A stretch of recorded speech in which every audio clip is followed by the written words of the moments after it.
नमस्कार प्यारे बच्चों, मैं अली सर अड्डा 247 के सीयूटी हिंदी चैनल पर आप लोगों का बहुत बहुत स्वागत करता हूं। यूपी बोर्ड के मेरे प्यारे बच्चों, मैं आप लोगों के बीच में फिर से एक और सेशन लेकर आया हूं बच्चों। और इस सेशन में हम लोग पढ़ने वाले हैं अति लघुत्रीय। बच्चों मैंने इससे पहले भी एक और आपके सामने इसी से संबंधित, किससे संबंधित बच्चे, अति लघुत्रीय प्रश्न से संबंधित वीडियो लेकर आया था और मैंने कहा था कि इस पे एक सेशन और लाऊंगा।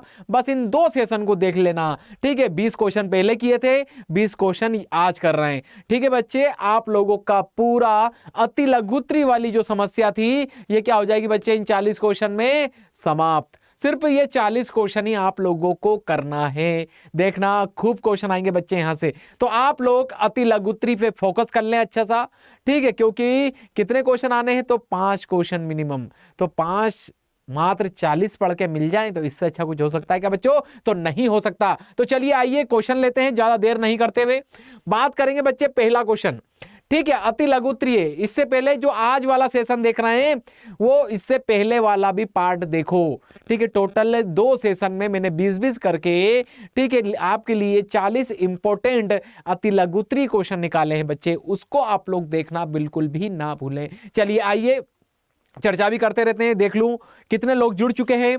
चलिए जो जुड़ चुके हैं वो सेशन को लाइक कर दें और दबा के शेयर करें, ठीक है, दबा के शेयर करें। आप लोग उपस्थिति दर्ज करा दें जो जो जुड़ चुके हैं। चलिए तो बात करें, पहला क्वेश्चन क्या आ रहा है बच्चों आपके बीच में? पहला क्वेश्चन देखोगे ना, पहला क्वेश्चन क्या है कि प्रयाग प्रशस्ति की रचना किसने की थी। क्वेश्चन क्या है बच्चे कि प्रयाग प्रशस्ति की रचना किसके द्वारा की गई थी। प्रयाग प्रशस्ति के बारे में बताना है। कोई बता सकता है क्या कमेंट करके प्रयाग प्रशस्ति? और लिखना क्या है बच्चे हम लोगों को? अति लघुत्रीय लिखना है। क्या लिखना है प्यारे बच्चे? तो अति लघुत्रीय आप लोगों को लिखना है। चलिए फटाफट बताइए, कोई जानता है प्रयाग प्रशस्ति के बारे में? कमेंट करो जल्दी से कमेंट करो और बताओ कि प्रयाग प्रशस्ति क्या है। जल्दी से, प्रयाग प्रशस्ति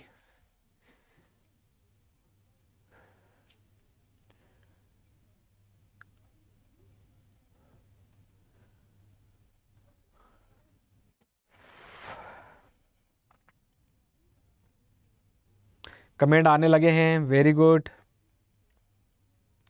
बहुत बढ़िया बच्चों। चले तो बिल्कुल आप लोग सुन ला, आप लोग ध्यान से। बात करें हम लोग प्रयाग प्रशस्ति की, किसकी बात करें बच्चे? प्रयाग प्रशस्ति की रचना किसके द्वारा दी गई। हम लोगों को अति लघुत्रीय, और अति लघुत्रीय आप सब जानते हैं कितने में लिखना होता है बच्चे? 50 शब्दों में लिखना होता है, ठीक है। मिनिमम आप लोग इसको 30 से 60 शब्दों के बीच में भी लिख सकते हो, ठीक है। मिनिमम 30 शब्द और अधिकतम आप लोग कितने, तो 60 शब्द तक आप लोग इसमें आंसर लिख सकते हो। कोई क्वेश्चन ऐसा होता है कि जहां आप लोगों के पास शब्द कम है, ठीक है, तो उसको 30 शब्द तक भी आप लोग क्या कर सकते हो, कंप्लीट कर सकते हो। और जिसमें शब्द ज़्यादा हो अति लघुत्रीय में, उसमें मिनिमम आप लोग मैक्सिमम कहाँ तक जा सकते हो, तो 60 तक आप लोग जा सकते हो शब्द सीमा में। चलिए बात करें प्रयाग प्रशस्ति की। बच्चे प्रयाग प्रशस्ति की रचना किसने की ना, रचना किसने की? तो एक व्यक्ति देखने को मिलते हैं हम लोगों को। कौन? हरिशेन। कौन देखने को मिलते हैं बच्चे? हरिशेन हम लोगों को देखने को मिलते हैं। कौन देखने को मिलते हैं? हरिशेन हम लोगों को देखने को मिलते हैं। वेरी गुड, बहुत बढ़िया बच्चों, ठीक है। हरिशेन देखने, अब सुनना आप लोग हैं कहाँ से, इधर देखना है। हरिशेन की बात करें, हरिशेन आप लोग देखोगे ना, ये किसके दरबारी थे, ठीक है, किसके दरबारी थे, ये किसके दरबार में रहते थे बच्चे? तो गुप्त वंश के एक शासक हैं, ठीक है। कौन से वंश के बच्चे? गुप्त वंश के एक शासक हैं, ठीक है, जिनका नाम है समुद्रगुप्त। क्या नाम है बच्चे इनका? समुद्रगुप्त। समुद्रगुप्त के ही हम लोगों को ये दरबार में देखने को मिलते हैं। कौन? हरिशेन। अब समुद्रगुप्त के समय में उनके दरबारी थे कौन? हरिशेन। तो समुद्रगुप्त ने कौन कौन से पद पे बिठाया था पता है बच्चों आप लोगों? आप लोग देखोगे एक पद था संधि विग्रहक का, संधि विग्रहक के पद पे थे हरिशेन, ठीक है। दरबारी कवि का दर्जा भी इनको देखने को मिलेगा, ठीक है। इसके बाद इनको, हरिशेन को हम लोगों को देखने को मिलता है कि सैन्य प्रमुख भी बनाया गया था, ठीक है। सेनापति भी आप लोग समझ सकते हो, सेनापति, ठीक है बच्चे। तो ऐसे यहाँ पर पद दिए गए थे इनको। तो हरिशेन, ठीक है, बड़ा महत्व रखते हैं किसके दरबार में, तो समुद्रगुप्त में। अब देखो प्रयाग प्रशस्ति, हरिशेन ने लिखवाया प्रयाग प्रशस्ति। तो प्रयाग प्रशस्ति है क्या बच्चे, तो एक अभिलेख है। क्या है बच्चे, एक अभिलेख है, एक ऐसी प्रशस्ति है छोटी सी बच्चे, एक शिला पे लिखी गई है ये, ठीक है। इसी के ऊपर, इस हरिशेन के द्वारा जो प्रयाग प्रशस्ति लिखवाएगा ना बच्चे, इसी के ऊपर विजयों की जानकारी है। क्या लिखवाया गया है इस पे, विजयों की जानकारी है। समुद्रगुप्त को जो टैग मिला है ना भारत के नेपोलियन का, मतलब इनके द्वारा जो पूरे भारत की विजय की गई थी, किसकी विजय की गई थी बच्चे, जो संपूर्ण भारत को इनके द्वारा जीता गया था, इनके जो विजय की गई थी, इनकी इन विजयों का सोर्स हमारे पास क्या है बच्चे, प्रयाग प्रशस्ति। प्रयाग प्रशस्ति किसने लिखा, हरिशेन ने। और हरिशेन पे किसकी विजयों की जानकारी है, तो ये हम लोगों को देखने को मिलती है समुद्रगुप्त की। तो हम लोग जब इस पे अति लघुत्री लिखेंगे, क्या लिखेंगे बच्चे, तो अति लघुत्री हम लोग जब इस पे लिखेंगे तो क्या लिखेंगे हम लोग, इस पे ऐसा लिखेंगे, प्रयाग प्रशस्ति की रचना हरिशेन के द्वारा की गई थी, ठीक है, जो समुद्रगुप्त के दरबारी कवि थे। और इसी प्रयाग प्रशस्ति से ही समुद्रगुप्त की विजयों की जानकारी भी प्राप्त होती है। ये पिक्चर आप लोगों को समझ में आई इतनी बच्चे, अच्छे से समझ में आई। चलो आगे आगे बढ़ते हैं, चलिए आगे बढ़े बच्चे। आगे देखें हम लोग, आगे देखोगे ना आप लोग, तो आगे आ रहा है अकबरनामा। आगे क्या आ रहा है बच्चा, अकबरनामा की रचना किसने की, ठीक है, अकबरनामा की रचना किसके द्वारा की गई, क्या आप लोगों को बताना है। फटाफट कमेंट करो बच्चों, बताओ जल्दी से, अकबरनामा, अकबरनामा किसके द्वारा लिखा गया, क्या बताना है बच्चे आप लोगों को, अकबरनामा किसके द्वारा लिखा गया।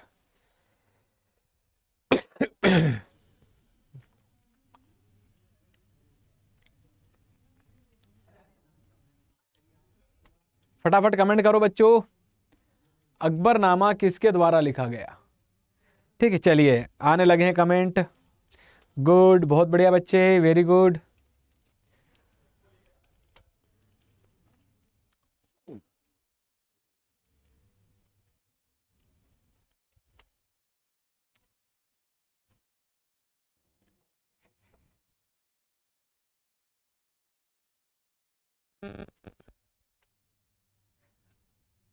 चलो बच्चे, very good very good very good.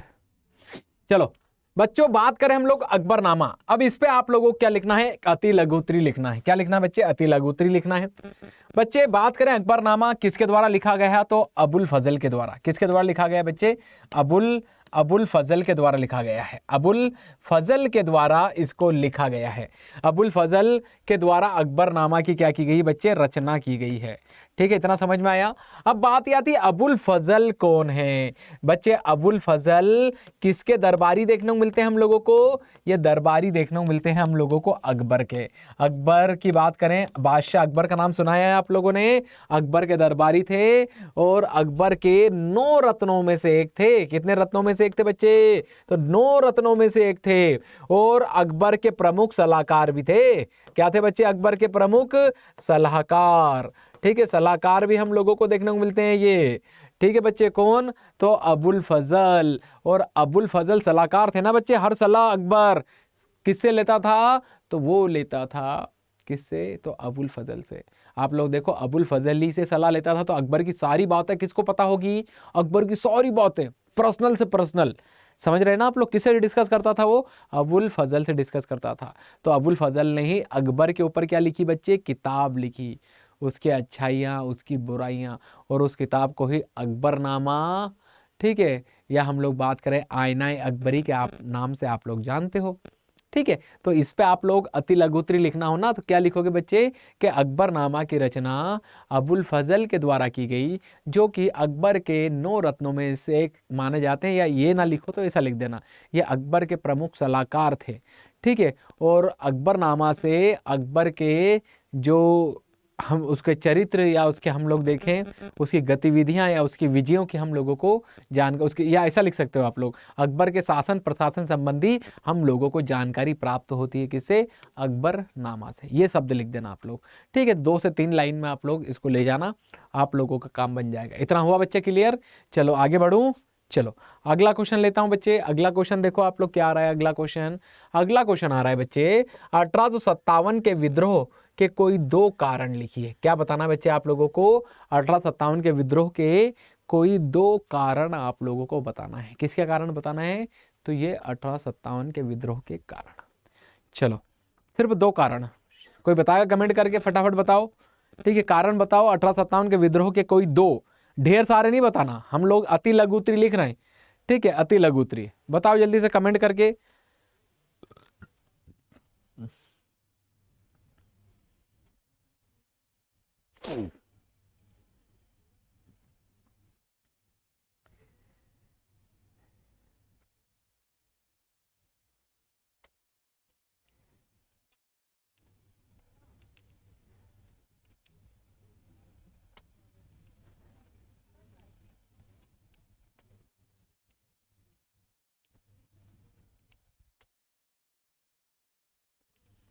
चलिए वेरी गुड बच्चों, कोई दो कारण। चर्बी वाले कारतूस, बिल्कुल चर्बी वाले कारतूस था। ठीक है, चर्बी वाले कारतूस बिल्कुल कारण है बच्चों। दो कारण लिख सकते हो आप लोग। ठीक है, कारणों की बात करें तो दो कारण तो वैसे कई सारे थे। ठीक है, कई सारे मतलब बात कर लें तो हम लोगों को राजनीतिक कारण देखने को मिलेगा, आर्थिक कारण देखने को मिलेगा, सैन्य कारण देखने को मिलेगा, सामाजिक कारण देखने को मिलेगा, धार्मिक कारण 1857 की क्रांति का है। उसके साथ साथ एक कारण जो इन तमाम कारणों को बल देता है वो है तात्कालिक कारण, जो था चर्बी वाले कारतूस। इस चर्बी वाले कारतूस ने ही जो समाज, धर्म, अर्थव्यवस्था, राजनीति के जो लोग थे जो भरे पड़े थे अंग्रेजी शासन के विरुद्ध, ठीक है, उनको खुल के, ठीक है, विद्रोह करने का कहीं ना कहीं मौका दिया किसने? चर्बी वाले कारतूस ने। सिर्फ दो लिखना है आप लोगों को। जब बड़ा क्वेश्चन आएगा आप लोगों के साथ में लघु उत्तरी, दीर्घ उत्तरी डिस्कस कर रहा हूंगा तो मैं बताऊंगा कि पूरी प्रोसेस क्या रही 1857 की क्रांति की। चलिए आगे बढ़े बच्चे। तो दो कारण कोई भी लिख सकते हो बच्चे आप लोग। एक तो चर्बी वाले कारतूस लिख दो। ठीक है, चर्बी वाले कारतूस लिख देना। ठीक है, ये कारण था एक, या इसको हेडिंग बना के लिख देना तात्कालिक कारण में। ठीक है, दूसरा कारण लिख सकते हो सामाजिक कारण। दूसरा कारण क्या लिख सकते हो बच्चे आप लोग? सामाजिक कारण। सामाजिक कारण में डिटेल में क्या लिख सकते हो? अंग्रेजों ने समाज में क्या किया था? हस्तक्षेप किया था बच्चे। उन्होंने सती प्रथा का उन्मूलन किया, उनके द्वारा बाल विवाह का उन्मूलन किया गया, उनके द्वारा विधवाओं का विवाह करवाना प्रारंभ किया गया। ठीक है, कई सारे सामाजिक जो उस समय के हिंदुओं के जो नियम थे उनमें अंग्रेजों ने छेड़छाड़ की थी। तो समाज वैसे ही अंग्रेजों के खिलाफ क्या था? आक्रोशित था। उसको सिर्फ आवश्यकता थी तो किसकी? एक मौके की। और वो मौका दिया किसने? तो चर्बी वाले कारतूस ने। किसने दिया बच्चे वो मौका? तो चर्बी वाले कारतूस ने वो मौका देने का काम किया है। ठीक है, चलिए आगे बढ़े बच्चों। चलो आगे देखते हैं अगला क्वेश्चन। अगला क्वेश्चन क्या आ रहा है बच्चों आप लोग पास? हड़प्पा की लिपि पर एक संक्षिप्त टिप्पणी लिखिए। क्या लिखिए? हड़प्पा की लिपि पर एक संक्षिप्त क्या करिए बच्चे? तो एक टिप्पणी लिखिए। एक संक्षिप्त टिप्पणी लिखिए। किस पर लिखना बच्चे संक्षिप्त टिप्पणी आप लोगों को? ठीक है, तो हड़प्पा की लिपि पर। चलो बताओ फटाफट आप लोग। सबसे पहले तो ये बताओ हड़प्पा सभ्यता की लिपि क्या है? ठीक है, लिपि को क्या कहा जाता है हड़प्पा सभ्यता की? कमेंट करके बताओ। हड़प्पा सभ्यता की लिपि को क्या कहा जाता है? हड़प्पा सभ्यता की लिपि को क्या कहा जाता है? ठीक है, फटाफट बताओ जरा कमेंट करके। हड़प्पा सभ्यता की लिपि को क्या कहा जाता है बच्चे?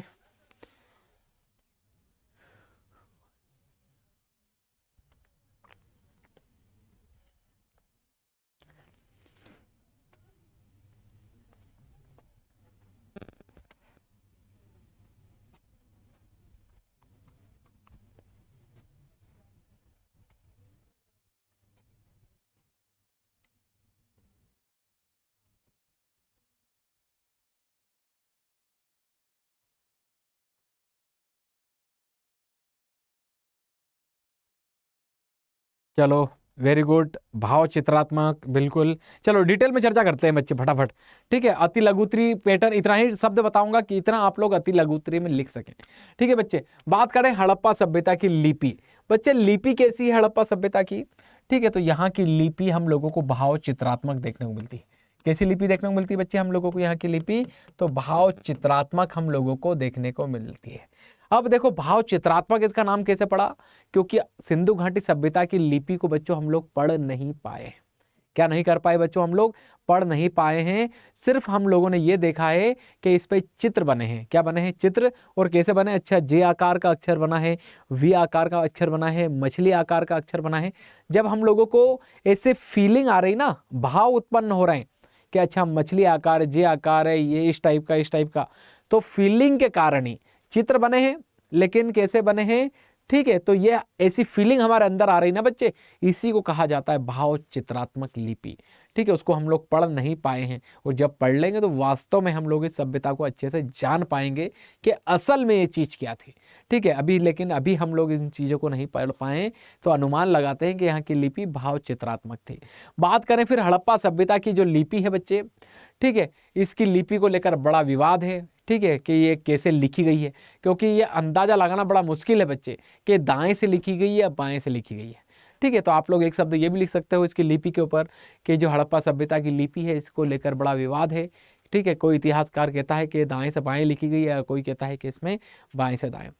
फिर बात करें इसकी लिपि को लेकर अब तक कुल कितने अक्षर मिल चुके हैं बच्चे, तो कुल 64 मूल चिन्ह मिले हैं बच्चे। 64 क्या मिले हैं अब तक?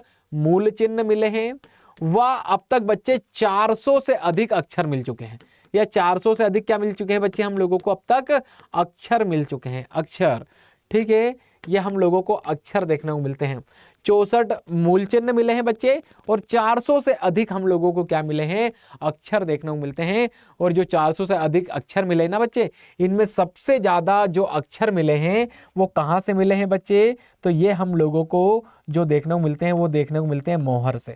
जो मोहर है ना सिंधु घाटी सभ्यता से जो मिली हैं, उन मोहरों से सबसे ज़्यादा हम लोगों को क्या मिले हैं? अक्षर के साक्ष्य मिले हैं।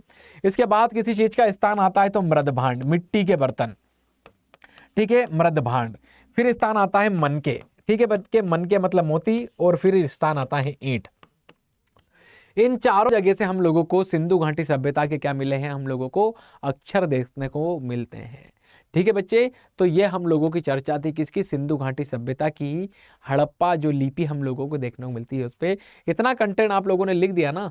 ठीक है, भाव चित्रात्मक लिपि है, 64 मूल अक्षर और 400 अधिक से अक्षर मिल चुके हैं। सबसे ज़्यादा अक्षर कहाँ से मिले हैं? मोहर से मिले हैं। ठीक है, और फिर ये लिख दो कि इसकी लिपि को लिखने को लेकर बड़ा विवाद है इतिहासकारों के बीच में। कोई इसे दाएं से बाएं बताता है तो कोई इसे बाएं से दाएं बताने का प्रयास करता है। ठीक है बच्चे, चलो आगे बढ़ें। चलो अब आगे देखो, अगला क्वेश्चन आ रहा है। अगला क्वेश्चन क्या आ रहा है बच्चों आपके बीच में, उसी को देखें हम लोग। अगला क्वेश्चन आ रहा है बच्चों, अलवर और नैनार के विषय में आप क्या जानते हैं? आप क्या जानते हैं? क्वेश्चन क्या बोल रहा है कि आप क्या जानते हो? आप मतलब आप, पड़ोसी नहीं होना चाहिए। ठीक है, चलिए, तो अलवर और नैनार के विषय में आप क्या जानते हो? ठीक है, इसी के ऊपर हम लोगों को क्या करना है बच्चे? लिखने का काम करना है। क्या करना है बच्चे? इसी पे हम लोगों को लिखने का काम करना है। फटाफट कमेंट करके बता सकते हो कि आप क्या जानते हो। बताओ जल्दी से, कमेंट करो अलवर और नैनार के विषय में।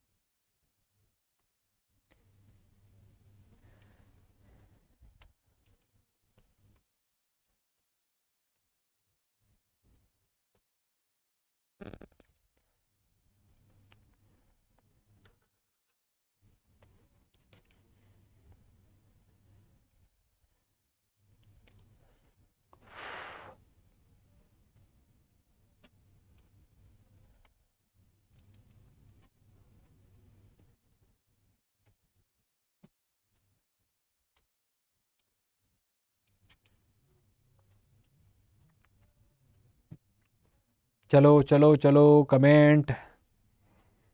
चलो बच्चे, बात करें अलवर और नैनार। आप लोग जो भी बता रहे हैं कुछ ठीक ठाक बता रहे हैं, कोई दिक्कत नहीं है। ठीक है, चलिए मैं डिस्कस कर लेता हूं आप लोगों के साथ में कि कैसा आप लोगों को लिखना है बच्चे। बच्चे, अलवर और नैनार के विषय में आप क्या जानते हैं, वो क्वेश्चन ये पूछ रहा है। ठीक है, तो आप क्या जानते हो तो सुनना, आप लोगों ने पढ़ा हो, नहीं भी पढ़ा हो तो सुन लो आप लोग। मैं बता देता हूँ फिर कैसे आप लोगों को यहाँ पर समझना है कि आप क्या जानते हैं। देखो बच्चों, अलवर और नैनार, आप लोगों ने एक शब्द सुना होगा भक्ति आंदोलन। भक्ति आंदोलन की बात हो रही, किसकी बात हो रही बच्चे? ठीक है, भक्ति आंदोलन की। भक्ति आंदोलन की शुरुआत किसने की थी? शुरुआत की बात करें, किसकी शुरुआत की बात हो रही बच्चे? किसकी शुरुआत की बात हो रही? भक्ति आंदोलन किसके द्वारा की गई?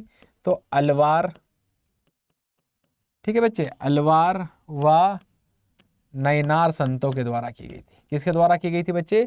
अलवार और नयनार संतों के द्वारा इसकी क्या की गई थी? शुरुआत की गई थी। एक छोटा सा यहाँ पर मैं आप लोगों के लिए मैप बना देता हूँ। क्या बना देता हूँ बच्चे? मैं आप लोगों के लिए एक छोटा सा मैप आप लोगों के यहाँ ड्रॉ कर देता हूँ मैं आप लोगों को।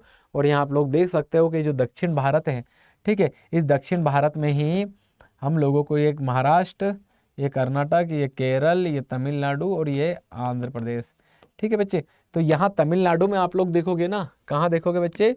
तो यहाँ आप लोग देखोगे तो इस आंध्र प्रदेश से तमिलनाडु वाले क्षेत्र में ही द्रविड़ प्रदेश में, कहाँ पर? द्रविड़ प्रदेश में पल्लव डायनेस्टी के समय में। कब की बात है बच्चे? तो पल्लव वंश के समय की बात है। यहीं से भक्ति आंदोलन की क्या हुई थी? शुरुआत हम लोगों को यहाँ शुरुआत हुई है। कर्नाटक पहुंचा, कर्नाटक से महाराष्ट्र, और महाराष्ट्र से हम लोगों को आंदोलन उत्तर भारत में आता हुआ दिखाई दिया। भक्ति आंदोलन इसे महाराष्ट्र से उठाकर, अर्थात दक्षिण भारत से उठाकर उत्तर भारत जो लाने का श्रेय किसे दिया जाता है? तो वो दिया जाता है रामानंद जी को। किसको दिया जाता है बच्चे? रामानंद ही इसको दक्षिण भारत से उठा के उत्तर भारत लाए थे। तो अलवार और नयनार बच्चे, अलवार जो थे ना बच्चे, इसमें जो भक्ति संत थे, ठीक है, अलवार और नयनार, ठीक है। यहाँ पर जो पल्लव डायनेस्टी के समय भक्ति आंदोलन की शुरुआत कर रहे हैं, अलवार जो थे वो विष्णु उपासक थे। कैसे उपासक थे बच्चे? विष्णु की पूजा करते थे। और नयनार जो थे ना बच्चे, ये हम लोगों को शिव जी की पूजा करते थे। ये किसकी पूजा करते थे? ये शिव उपासक थे और ये विष्णु उपासक थे। इनकी अलवारों की संख्या कितनी थी बच्चे? तो 12 संत थे। और नयनारों की संख्या कितनी थी बच्चे? ये 63 हम लोगों को देखने को मिलते हैं। कितने देखने को मिलते हैं? 63 हम लोगों को। और इन्हीं लोगों के द्वारा सबसे पहले भक्ति आंदोलन की शुरुआत यहाँ पर की गई। आगे चलकर हम लोगों को शंकराचार्य, रामानुजाचार्य, वल्लभाचार्य, माधवाचार्य, निम्बकाचार्य, ठीक है, चैतन्य महाप्रभु, फिर रामानंद, कबीर, रैदास, मीरा, ठीक है, गुरु नानक, कई सारे लोग हम लोगों को इसको ज्वाइन करते हुए दिखाई देंगे। किसको? तो भक्ति आंदोलन को बच्चे। तो अलवार और नयनार के विषय में आप क्या जानते हैं बच्चों? अब देखो, अब जान गए आप लोग। अब आप लोग बता सकते हो ना कि अलवार, नयनार, भक्ति आंदोलन, इनके द्वारा भक्ति, देखो कैसे लिखोगे। अब ये जान गए, पहले ये बता दिया मैंने, अब आप लोग इसको आसानी से लिख दोगे। कैसे?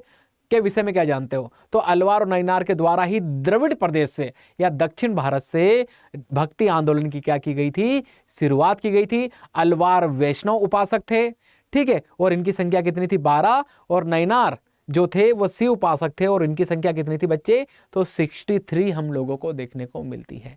समझ में आ गया? बस यही 4-5 लाइन में आप लोगों को लिखना है। इस क्वेश्चन का क्या हो जाएगा बच्चे? तो ये हम लोगों को उत्तर देखने को मिलेगा। क्या देखने को मिलेगा बच्चे? तो ये हम लोगों को उत्तर देखने को मिलेगा। इतना क्लियर हुआ विद्वान लोगों? नहीं? चलिए कमेंट करके बता दो जल्दी से फटाफट कि हाँ सर, बहुत बढ़िया, समझ में आ चुका है। चलिए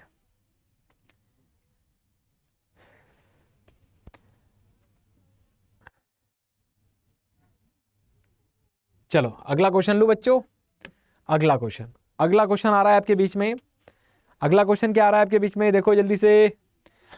असहयोग आंदोलन कब और क्यों वापस ले लिया गया? 50 शब्दों में लिखना है। कितने शब्दों में लिखना है? ठीक है, 50 शब्दों में लिखना है। एक अति लघुत्तरीय प्रश्न है। कैसा प्रश्न है बच्चे? अति लघुत्तरीय प्रश्न है, तो आप लोगों को उसी प्रकार से इसको करना है। चलिए बताओ, असहयोग आंदोलन कब और क्यों वापस लिया गया? ठीक है, कोई कमेंट करके बताएगा? चलो फटाफट कमेंट करके बताओ कि इसको क्यों वापस ले लिया गया था। इसको क्यों वापस लिया गया था?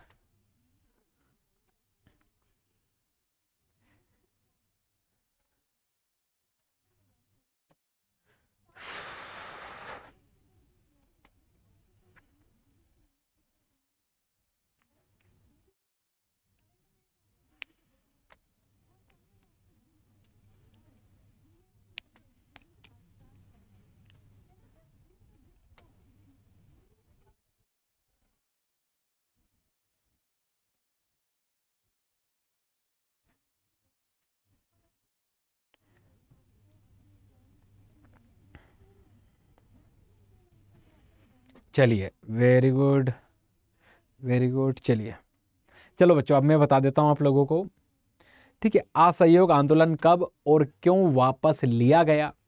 ठीक है बच्चे, पहले तो हम लोग बात करें असहयोग आंदोलन की। ठीक है, असहयोग आंदोलन की शुरुआत किसके द्वारा की गई। ठीक है बच्चे, तो इस आंदोलन की शुरुआत की गई थी गांधी जी के द्वारा। कब की गई थी? 1 अगस्त, ठीक है, 1 अगस्त 1920 को।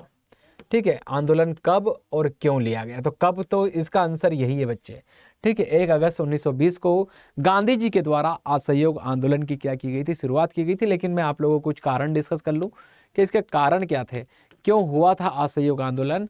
सिर्फ वैसे बताना नहीं चाहिए क्योंकि हम लोग सिर्फ अति लघुत्री, लेकिन फिर भी जान लो, लिखना मत। लिखना तो सिर्फ क्या है, मैं आप लोगों को डायरेक्ट बताऊंगा अभी। जैसे आप पीछे वाला क्वेश्चन समझे थे ना, इसी इसमें समझ जाओगे। कारण क्या था बच्चे पता है? क्योंकि वह गांधी जी जो 1915 में और कब, तो 9 जनवरी 1915 को जब गांधी जी अफ्रीका से लौटकर भारत आए, भारत जब वो आ रहे हैं ना, इस समय दुनिया के अंदर प्रथम वर्ल्ड वार हम लोगों को देखने को मिलेगा, फर्स्ट वर्ल्ड वार, प्रथम विश्व युद्ध। और अंग्रेजों की हालत बड़ी टाइट। ठीक है, धुरी राष्ट्र, मित्र राष्ट्र, धुरी राष्ट्रों ने इनकी हालत, मित्र राष्ट्र वालों की हालत खराब कर रखी थी। गांधी जी ने आह्वान किया था भारतीय जनता से बच्चों, क्या कहा था कि भारतीयों को अंग्रेजों का सहयोग करना चाहिए। सहयोग की बात की भारतीयों को, कब? 1915-16 में जब वो आ गए। लेकिन उसके 4 साल बाद गांधी जी क्या कह रहे हैं कि असहयोग, क्या कह रहे हैं बच्चे, कि असहयोग मतलब किसी प्रकार का इन लोगों के साथ सहयोग नहीं किया जा सकता। तो 4 साल में गांधी जी के अंदर ही विचारों में हम लोगों को विरोध देखने को मिल रहा है। तो ऐसा क्यों? तो इसके कारण है बच्चों। कारण क्या है कि गांधी जी का दृष्टिकोण यकायक अंग्रेजों को लेकर इतना क्यों बदल गया। तो पहला जो कारण था ना बच्चे, वो कारण हम लोगों को देखने को मिलता है रोलेट एक्ट। सबसे पहला कारण क्या देखने को मिलता है हम लोगों को? Roulette act. 1919 की बात है बच्चे। कब की बात है? रोलेट एक्ट 1919। इस कानून को, रोलेट एक्ट एक कानून है, इस कानून को बिना अपील, बिना वकील और बिना दलील का कानून कहा गया भारतीय इतिहास के अंदर। क्यों कहा गया बच्चे? तो इस एक्ट ने मजिस्ट्रेट को यह पावर दी कि बिना बताए ही किसी भी व्यक्ति को गिरफ्तार किया जा सकता है। समझ रहे हैं? जैसे मुझे बिना कारण बताए ही गिरफ्तार किया जा सकता है। ये एक्ट सिर्फ अंग्रेज भारत के अंदर जो क्रांतिकारी गतिविधियां पड़ रही थी, या ये जो राजनीतिक भारत में उत्कर्ष हो रहा था ना राजनीति का, गांधी की लीडरशिप में, इसको दबाने की मंशा थी कि किसी को भी जो ज्यादा तेज चलेगा उसको पकड़ लिया, तो उसको बताना नहीं है। समझ रहे ना? तो ये रोलेट एक्ट के अंदर, तो इसीलिए बिना अपील, बिना वकील, बिना दलील, मुंहबंद कानून, काला कानून, कई नामों से इसको पुकारा गया, किसको? रोलेट एक्ट को। एक काम और हुआ बच्चे यहीं पर, एक काम और हुआ। क्या हुआ बच्चे? इस पे हम लोग थोड़ी चर्चा करें। एक काम और हुआ यहीं पर। ये पहला कारण देखा रोलेट एक्ट। दूसरा था 1919 में मॉन्टेग्यू चेम्सफोर्ड सुधार हुआ। क्या हुआ बच्चों? मॉन्टेग्यू चेम्सफोर्ड सुधार हम लोगों को भी 1919 में होता है। इसे ही भारत शासन अधिनियम कहा जाता है। भारत शासन अधिनियम 1919 इसे कहा जाता है। ठीक है, मॉन्टेग्यू चेम्सफोर्ड सुधार 1919, उसी को एक और नाम से भारत शासन अधिनियम 1919। ठीक है, इसने क्या किया बच्चे? इसमें प्रांतों के अंदर, स्टेट के अंदर, विधानसभा, कुछ भी समझ लो आप, द्वैध शासन की शुरुआत, डायरची, दोहरी शासन व्यवस्था। अंग्रेजों ने 2 प्रकार के विषय बनाए विधानसभा के अंदर, एक आरक्षित विषय और एक हस्तांतरित। ठीक है, आरक्षित विषय के जितने भी सब्जेक्ट या विषय थे, ठीक है, जो मेन सब्जेक्ट थे, जो मेन थे, वो सारे अंग्रेजों ने अपने पास रख लिए, और सारे गरीब, सारे भिखमंगे जो विषय थे वो भारतीयों को दे दिए। समझ रहे ना? तो अंग्रेजों ने जब ऐसी व्यवस्थाएं यहां पर बनाई इस अधिनियम के अंदर कि भारतीयों को तो कुछ राइट मिला ही नहीं, सिर्फ नाम मात्र का कि हम संवैधानिक सुधार कर रहे हैं, आप लोगों को धीरे धीरे हम लोगों ने देना चालू किया है, लेकिन ये सब उल जलूल की बातें थी। ठीक है, इन लोगों का दिल बहलाने के लिए बातें थी, वैसे उनमें कोई पावर नहीं थी, क्योंकि सारे आरक्षित विषय जो थे, रिजर्व, वो सारे अंग्रेजों ने अपने पास रख लिए थे। ठीक है, सारे हस्तांतरित में गरीब वाले विषय भारतीयों को दे दिए। ना पैसा ना पावर, दोनों नहीं थी हस्तांतरित में, पैसा पावर दोनों थे आरक्षित में। ठीक है, तो इसका भी बढ़ चढ़ के क्या होने लगा बच्चे, तो विरोध होने लगा। क्या होने लगा बच्चे, विरोध। तीसरा क्या था, तीसरा जो कारण बना वो इन दोनों कारणों से प्रेरित हम लोगों को देखने को मिलेगा। जलियांवाला बाग हत्याकांड, रोलेट एक्ट के विरोध में पंजाब में डॉक्टर सैफुद्दीन किचलू और सत्यपाल मलिक, ये दोनों हिंदू मुस्लिम एकता की एक रैली निकाल रहे हैं, और उस रैली जब निकली तो इन दोनों लोगों को गिरफ्तार कर लिया गया वहां पर अंग्रेज अधिकारी के द्वारा। और फिर इनके गिरफ्तारी के विरोध में जलियांवाला बाग के अंदर 13 अप्रैल को कुछ लोग शांतिपूर्ण बैठकर, ठीक है, इन दोनों के विरोध प्रदर्शन कर रहे थे। वहीं पर आर डायर ओ डायर के आदेश पर हम लोगों को देखने को मिलता है कि गोलियां चली। ठीक है, इसमें कई सारे लोग, हजारों में लोग मारे गए। ठीक है, तो जलियांवाला बाग जब हत्याकांड हुआ ना बच्चे, तो रोलेट एक्ट भी कारण है, भारत शासन अधिनियम भी एक कारण है, और जलियांवाला बाग भी असहयोग गांधी के विचारों में परिवर्तन का एक कारण। ठीक है, रोलेट एक्ट ने तो शुरुआत की, और ये तीनों घटनाएं बच्चे, रोलेट एक्ट 1919, भारत शासन अधिनियम 1919, और हम लोग बात कर लें किसकी, के जलियांवाला बाग, ये एक एक दो दो तीन तीन महीने के आसपास की खबरें हैं, कोई बहुत ज़्यादा गैप नहीं है इसमें, एक एक दो दो तीन तीन महीने की गैप है और सारे काम हो रहे हैं यहाँ पर। ठीक है, तो क्या देखने को मिला हम लोगों को कि 13 अप्रैल 1919 को जलियांवाला बाग हत्याकांड हम लोगों को देखने को मिलता है। इसी के साथ और भी कई सारे कारण देखने को मिलते हैं। ये मेन कारण तो 3 ही है असहयोग आंदोलन के, लेकिन दूसरे क्या है कि जब प्रथम विश्व युद्ध समाप्त हुआ, उसमें जो भारत को झोंका गया ना बच्चे, उसमें भारत को गरीबी और बेरोजगारी में छोड़ दिया। अब इस बेरोजगारी और गरीबी से कौन जूझेगा, तो ये भी एक असहयोग आंदोलन का कारण बनेगा। खिलाफत आंदोलन एक कारण बना, क्योंकि अंग्रेजों ने, ठीक है, 1919 में खलीफा का अपमान किया। क्या किया बच्चे, खलीफा का अपमान किया। तो कई सारे कारण थे, ठीक है, गांधी जी को असहयोग आंदोलन चलाने के, जो आप लोग यहाँ पर अच्छे से समझ चुके होंगे। ये इस क्वेश्चन का विषय नहीं था, लेकिन मैंने सिर्फ समझाया है आप लोगों को। अब देखो, गांधी जी ने 1 अगस्त 1920 को इस आंदोलन की शुरुआत की। अब ये आंदोलन 20, 21, 22 तक पहुंचा, और 22 तक जब पहुंचा ना, तो हम लोगों को देखने को मिलता है कि चौरी चौरा नामक स्थान पर एक घटना घटित होती है, जिसमें कुछ अंग्रेज अधिकारियों के द्वारा जो शांतिपूर्वक तरीके से भारतीय जुलूस निकाल रहे थे, उस पर लाठीचार्ज किया गया।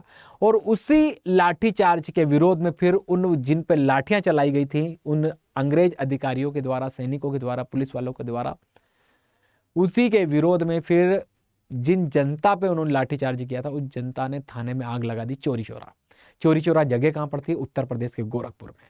5 फरवरी 1922 को चौरी चौरा में थाने में आग लगा दी गई। ठीक है, उसमें कई अंग्रेज सैनिक और पुलिस वाले मारे गए। ठीक है, खासतौर पे आप पुलिस वाले याद रखें, पुलिस वाले यहाँ पर मारे गए। इसी के बाद जब गांधी के किसी आंदोलन में, क्योंकि गांधी ने जितने भी आंदोलन किए हैं भारत में, इससे पहले असहयोग से पहले वो 3 कर चुके थे। ठीक है, चंपारण, अहमदाबाद और खेड़ा हम लोगों को देखने को मिलता है। इससे पहले वो जहां भी अफ्रीका गए, अफ्रीका में भी उन्होंने अहिंसा और सत्याग्रह के मार्ग से ही सक्सेस पाई थी। ठीक है, और भारत में भी उन्होंने 3 आंदोलन इसी के आधार पर सक्सेस करवा दिए थे। लेकिन इसमें एक हिंसा वाली घटना होना, गांधी पूरा मूवमेंट डाउन कर देंगे, शटर डाउन। ठीक है, तो वापस ले लिया गया। तो क्यों वापस लिया गया, तो चौरी चौरा नामक जो घटना हुई थी ना, इसी के कारण उनके द्वारा वापस ले लिया जाएगा। लेकिन एक चीज बताऊं आप लोगों को, इरविन रीडिंग, जितने भी इस समय के जो वायसराय रहे, ये अपनी किताबों के अंदर लिख चुके हैं कि गांधी ने जो असहयोग आंदोलन वापस लिया था ना, ये मूर्खतापूर्ण एक निर्णय था। कारण क्या था, वो कहते हैं कि ये आंदोलन यहीं से 2-4 साल और चल जाता तो जरूर भारत यहीं क्या हो जाता, आज़ाद हो जाता। लेकिन ये भी है कि ये जो बात थी बच्चे, गांधी के विचारों से परे थी। ठीक है, क्योंकि गांधी ने कभी भी हिंसा करना नहीं सिखाया।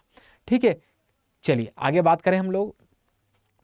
तो बात हुई हम लोगों की, अब इसमें कैसे लिखना है हम लोगों को।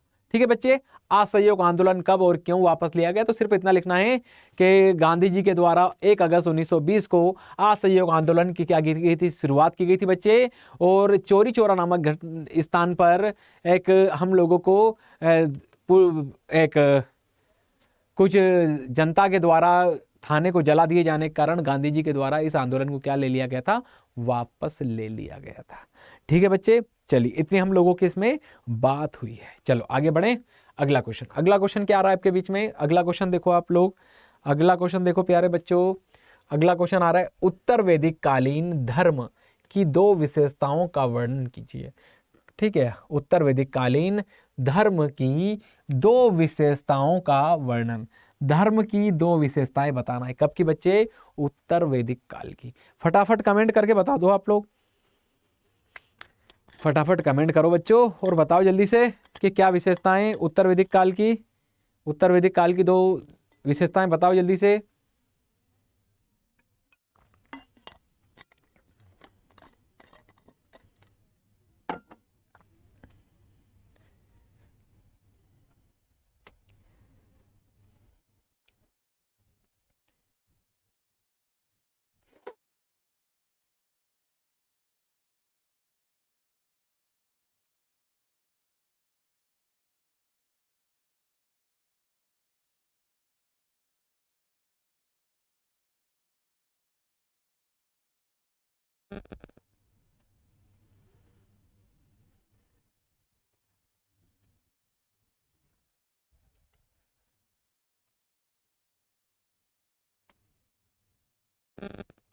चलो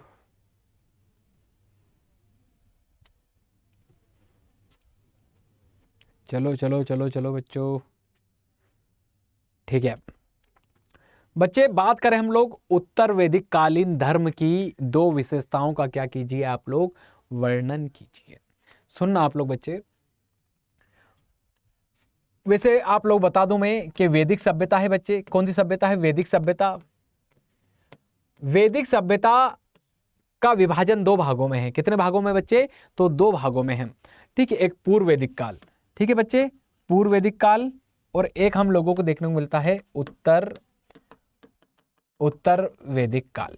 तो बच्चे यहां पूर्व वैदिक काल का धर्म अलग है, ठीक है, यहां की धर्म की अलग विशेषता है, और उत्तर वैदिक काल के धर्म की विशेषता अलग है। पहले तो ये दोनों अलग अलग क्लियर कर दूं आपको कि यहां की धर्म की विशेषता अलग है बच्चे, और यहाँ के धर्म की। तो समझ लो आप, यहाँ की विशेषता क्या थी, यहाँ की विशेषता क्या थी। जैसे मैं यहाँ पर बात करूं बच्चे, यहाँ की 2 विशेषता, जैसे आप लोगों से ऐसा पूछ ले कि यहाँ उत्तर वैदिक कालीन ना लिख के ऐसा लिख देता पूर्व वैदिक कालीन, कैसा लिख देता बच्चे? पूर्व वैदिक कालीन धर्म की 2 क्या बताइए, ठीक है, तो विशेषताएं बताइए। ये अभी यहाँ क्या लिखा? उत्तर वैदिक कालीन लिखा है, उत्तर वैदिक कालीन धर्म लिखा है यहाँ पर, ठीक है। तो ये दोनों आप लोगों से क्वेश्चन पूछा जा सकता है। तो यहाँ की विशेषता क्या थी बच्चे? तो ये आप लोगों को यहाँ का धार्मिक जीवन लौकिक जीवन पर आधारित देखने को मिलेगा। कैसा देखने को मिलेगा बच्चे? लौकिक जीवन पर आधारित देखने को मिलेगा। और उत्तर वैदिक काल का जो धार्मिक जीवन है वो अलौकिक जीवन पर आधारित देखने को मिलेगा। कैसा देखने को मिलेगा बच्चे? अलौकिक जीवन पर आधारित हम लोगों को देखने को मिलेगा। तो लौकिक और अलौकिक में अंतर क्या होता है? दोनों चीज है क्या बच्चे? तो लौकिक में बच्चे, इसका मतलब समझ लो इस टर्म का मतलब होता है कि जहां आप दुनिया में सक्सेस प्राप्त करने की बातें करते हैं, ठीक है, तो वही हम लोगों को देखने को मिलता है बच्चे कि जहां आप दुनिया में सक्सेस प्राप्त करने की बात करते हैं ना, जैसे कि हम लोग बात कर लें कि किस प्रकार से हम लोगों को पुत्र की प्राप्ति हो जाए। किसकी प्राप्ति हो जाए बच्चे? पुत्र की प्राप्ति हो।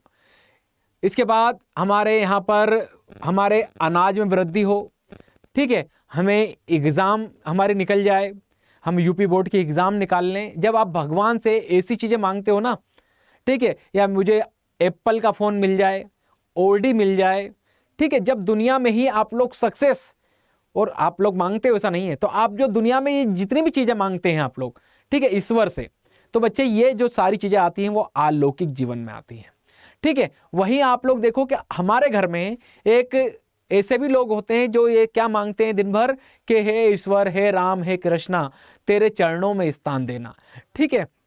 मतलब ईश्वर से मिलने मिलाने की बात होती है, और जहां भी ईश्वर से मिलने मिलाने की बात होती है ना बच्चे, वो सारी चीजें हो जाती हैं कैसी? अलौकिक हो जाती हैं। तो अंतर समझ पा रहे होगे ना आप लोग? लौकिक का मतलब जहां दुनिया में ही सक्सेस पाने को लेकर जो पूजा की जाती है, जो पूजा पद्धति अपनाई जाती है, उसे लौकिक, और अलौकिक में ईश्वर से मिलने मिलाने की क्या होती है बच्चे? बातचीत होती है। जैसे हमारे दादा दादी होते हैं, मम्मी पापा होते हैं, वो क्या मांगते हैं? अलौकिक सारी चीज़ें होती हैं। और हम लोग जो होते हैं वो लौकिक, कि मेरी शादी करवा देना, मेरे यहाँ लड़का हो, मेरे यहाँ लड़की हो, ठीक है, मुझे ऑडी, आईफोन, मुझे एक बड़ी सी कंपनी में जॉब लगवा देना, या मुझे कलेक्टर बना देना। तो ये सब किस में आती हैं? लौकिक में आती हैं बच्चे। तो यहाँ और यहाँ में यही बेसिक सा अंतर था। यहाँ लौकिक था, खत्म ही हो गया बच्चे उत्तर वैदिक काल में जाके, क्योंकि यहाँ बच्चे मोक्ष की अवधारणा आ गई थी। किसकी अवधारणा आ गई थी बच्चे? यहाँ अवधारणा आई मोक्ष की। किसकी बात आई बच्चे? ये लोग बल देते थे किस पे? मोक्ष पे। ज्यादा से ज्यादा मोक्ष, ईश्वर, स्वर्ग और नर्क की कल्पना आ गई यहाँ पर। कहाँ पर? उत्तर वैदिक काल के अंदर, ठीक है। और ये सारी चीजें यहाँ की जो खूबसूरती थी, पूर्व वैदिक काल का जो धर्म बिल्कुल सरल था, ये उत्तर वैदिक काल में जाके हम लोगों को क्या होता हुआ दिखाई दिया? कठिन हो गया। कठिन क्या हो गया? कि जब उनको मोक्ष मतलब स्वर्ग का सपना दिखने लगा तो कठिन तो हो गई ना, क्योंकि वो कर्म कांड भी आएगा, तो कर्म और पुनर्जन्म का कंसेप्ट भी आ गया फिर यहीं पर। तो यहाँ का धर्म बड़ा कठिन और यहाँ का बड़ा सिंपल था। यहाँ कुछ करना ही नहीं था, भगवान से सिर्फ मांगना ही तो था, ठीक है। चलिए, तो ये पहली विशेषता हुई। इस काल की दूसरी विशेषता क्या है? यहाँ के देवता देखो, यहाँ के देवता देखो। दूसरी विशेषता, यहाँ के देवता प्रकृति के, यहाँ के देवता देखो, ठीक है। यहाँ के देवता सारे पूर्व वैदिक काल के देवता आप लोगों को देखने को मिलेंगे। कैसे देखने को मिलेंगे? शक्ति के प्रतीक। कैसे प्रतीक देखने को मिलेंगे बच्चे? शक्ति के प्रतीक, पावर, शक्ति के प्रतीक देखने को मिलेंगे। पावर के सिंबल देखने को मिलेंगे आप लोगों को, शक्ति के प्रतीक। इंद्र, अग्नि, वरुण, सूर्य, ठीक है, रुद्र, ये सब देवता हैं। कहाँ के? पूर्व वैदिक काल के। किस प्रकार के देवता हैं ये? शक्ति के प्रतीक के तौर पे। ये इस काल की दूसरी विशेषता है, ठीक है। लेकिन आप लोग देखोगे ना, इस काल के अंदर, इस काल में, इस काल के देवता ही बदल गए। यहाँ के प्रमुख देवता देखोगे ना, तो ब्रह्मा, विष्णु, महेश कौन आ जाएंगे बच्चे? ब्रह्मा, विष्णु, महेश। इसको मैं GOD गॉड लिख देता हूँ। क्या लिख देता हूँ? ये मेरी ट्रिक है बच्चों, ठीक है। GOD गॉड, GOD गॉड मतलब जनरेटर, ऑपरेटर और डिस्ट्रॉयर, ठीक है। जनरेटर मतलब उत्पत्ति करता, ऑपरेटर मतलब पालन करता, और डिस्ट्रॉयर मतलब विनाशक। कौन है? तो ब्रह्मा, विष्णु, महेश, ठीक है। तो यहाँ आप लोग देखोगे तो यहाँ आप लोगों को अलग विशेषता देखने को मिलेगी। और भी विशेषताएं, यहाँ की विशेषता की बात करें, यहाँ की विशेषता क्या है? यहाँ की स्पेशलिटी क्या है पूर्व वैदिक काल की? कि यहाँ यज्ञ तो होते थे, लेकिन यज्ञ बड़े बड़े नहीं होते थे, ठीक है। सामान्य यज्ञ हम लोगों को देखने को मिलते हैं। यहाँ की विशेषता ये होगी बच्चे कि इस काल में, उत्तर वैदिक काल में जाके यज्ञ बड़े बड़े होने लगे। कितने बड़े बड़े होने लगे? तो अश्वमेध यज्ञ, अग्निहोष्टम यज्ञ, वाजपेयी यज्ञ, रासु यज्ञ जैसे यज्ञ हम लोगों को देखने को मिलेंगे। यहाँ आडंबर और अंधविश्वासों की कमी थी, और यहाँ आडंबर और अंधविश्वासों में हम लोगों को बढ़ोतरी होती हुई दिखाई दी। यज्ञों का महत्व यहाँ पर बढ़ गया।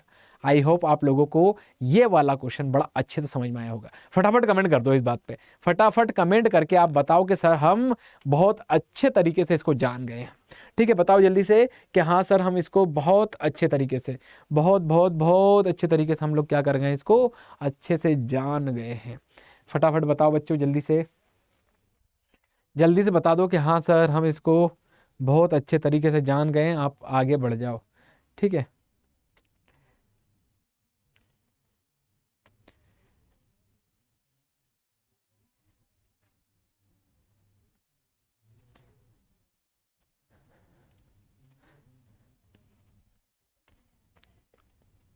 चलो अगला क्वेश्चन लो प्यारे बच्चों।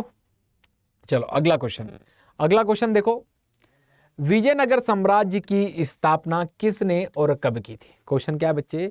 विजयनगर साम्राज्य की स्थापना किसने और कब की थी? ठीक है, विजयनगर साम्राज्य की स्थापना किसने और कब की थी? फटाफट कमेंट करके इसका राइट आंसर दो बच्चों, फटाफट कमेंट करो जल्दी से, फटाफट कमेंट करो और इसका सही उत्तर दो। ठीक है बच्चों, जल्दी से।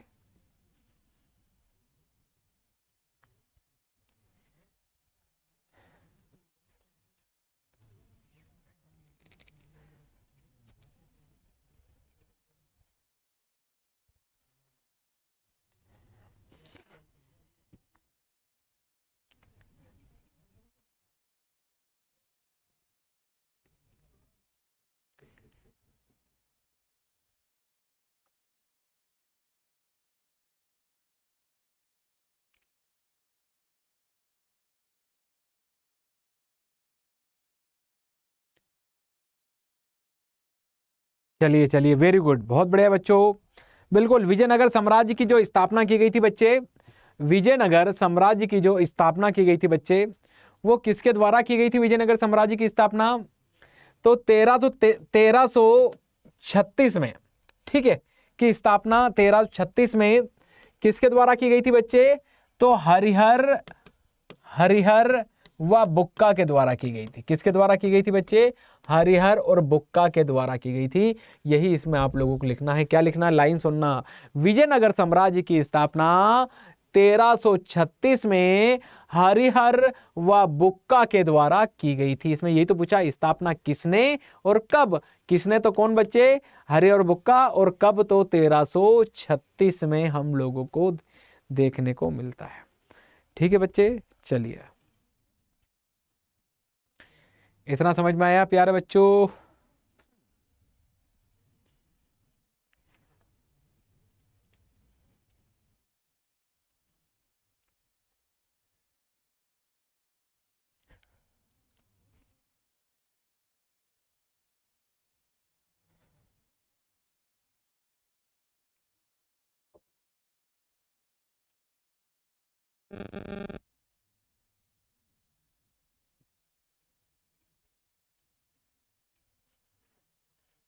चलिए, समझ में आ गया बिल्कुल? ओके, सबके कमेंट भी आ गए हैं। चलिए बच्चे, आगे बढ़े बच्चे। अगला क्वेश्चन देखें हम लोग। अगला क्वेश्चन आ रहा है आपके बीच में बच्चों।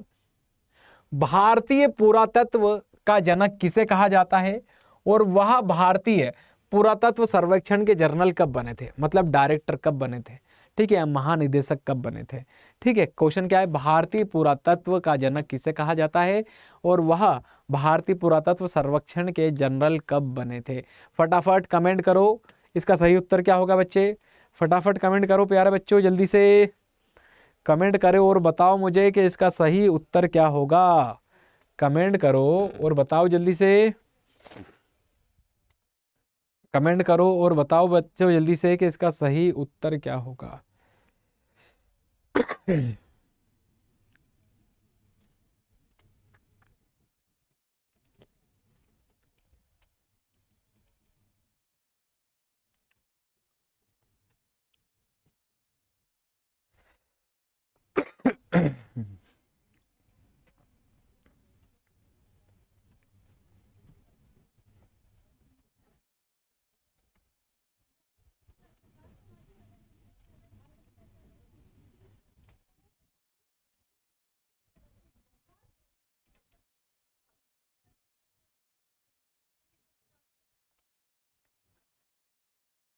चलिए चलिए चलिए, कमेंट आना चालू हो चुके हैं बच्चे। वेरी गुड वेरी गुड, बहुत बढ़िया।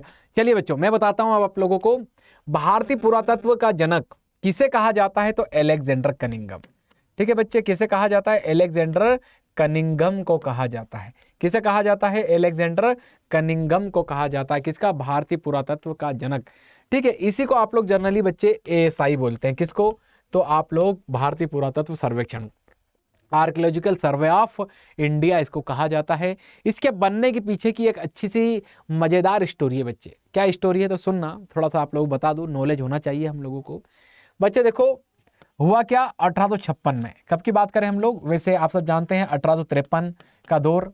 ठीक है, 16 अप्रैल भारत में रेलवे की शुरुआत होना। ठीक है, किसकी शुरुआत होना बच्चे? रेलवे की शुरुआत। थोड़ी कहानी सुन लो, ठीक है, सारे क्वेश्चन बन जाएंगे इस प्रकार के। रेलवे की शुरुआत कब हुई? 1853 में।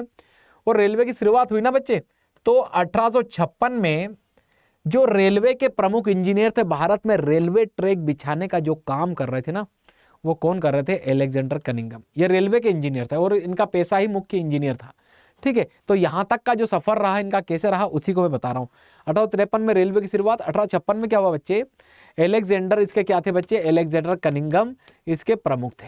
अब अलेक्जेंडर कनिंघम इसके प्रमुख थे ना, तो इन्हीं के निर्देशन में लाहौर से कराची के बीच में, कहां से बच्चे? लाहौर से कराची के बीच में, ठीक है, क्या बिछाई जा रही थी बच्चे? रेलवे ट्रैक बिछाया जा रहा था। क्या बिछाया जा रहा था? Railway track. और लाहौर से कराची के बीच में जो रेलवे ट्रैक बिछ रहा था 1856 में, अलेक्जेंडर कनिंघम के यहाँ पर 2 असिस्टेंट काम कर रहे थे। कितने असिस्टेंट काम कर रहे थे? 2 सहायक, उप सहायक समझ सकते हो। ठीक है, कौन? ब्रंटन बंधु। कौन काम कर रहे थे बच्चे? ब्रंटन बंधु काम कर रहे थे। एक का नाम था जेम्स और एक का नाम क्या था? ब्रिलियन। ये दोनों लोग ही लाहौर से कराची के बीच में क्या कर रहे हैं? काम कर रहे हैं। जब लाहौर से कराची के बीच में रेलवे ट्रैक बिछाया जा रहा है, उसके लिए स्लैब भराया जा रहा है, वहाँ पर उस पर उसका लेवल बनाया जा रहा है ना जब बच्चे, तो जब यहाँ पर इसका लेवल बनाया जा रहा था ना बच्चे, तो यहाँ के जो कर्मचारी थे, जो काम कर रहे थे, यहाँ पर मजदूर काम कर रहे थे, वो जब अपने इसका लेवल बना लेके जो मिट्टी लेकर आ रहे थे ना, उस मिट्टी के अंदर ईंट के टुकड़े आ रहे थे। क्या आ रहे थे बच्चे? ईंट के टुकड़े। और इन ब्रंटन बंधुओं ने ही इन ईंट के टुकड़ों पर नजर डाली और ये ईंट के टुकड़े अपने साथ लेकर आए। और इनके बॉस कौन थे बच्चे? तो अलेक्जेंडर कनिंघम थे। अब अलेक्जेंडर कनिंघम को इनके द्वारा बताया गया, क्या बताया गया कि साहब हम लोगों को यहाँ से लाहौर से कराची के बीच में क्या मिले हैं? ईंट के टुकड़े मिले हैं, ऐसा ऐसा वहाँ पर हो रहा है। और ऐसा नहीं कि एक दो ईंट के टुकड़े, बहुत सारे ईंट आ रही है और पक्की ईंटें आ रही हैं।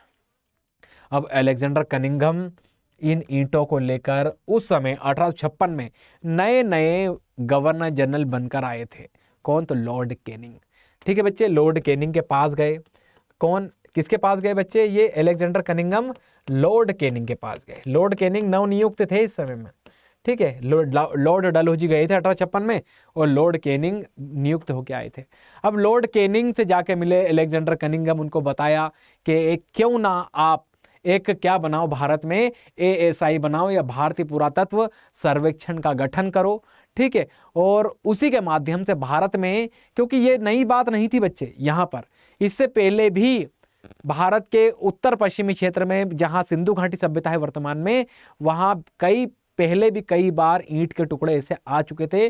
तो इसी को लेकर अलेक्जेंडर कनिंघम लॉर्ड कैनिंग को कहते हैं कि एक डिपार्टमेंट बनाओ जिसका काम ही क्या हो, खुदाई करना, और वो जगह जगह देखे कि क्या यहाँ पर कोई सिविलाइजेशन था या कोई ऐसी प्राचीन सभ्यता थी, तो हमको इस ओर भी थोड़ा सा क्या करना चाहिए, काम करना चाहिए।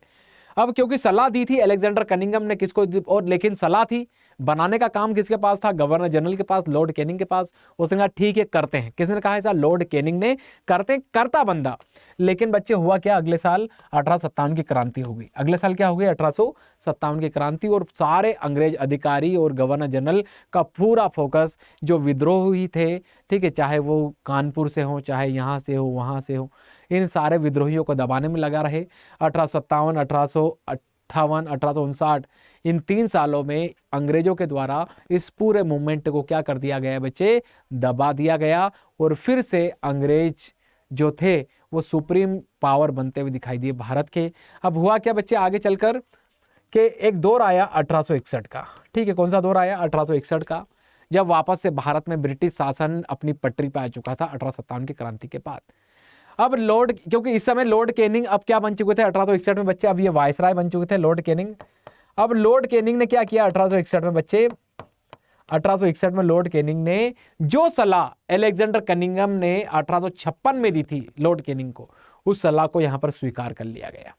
लॉर्ड कैनिंग ने भारतीय पुरातत्व की क्या की बच्चे?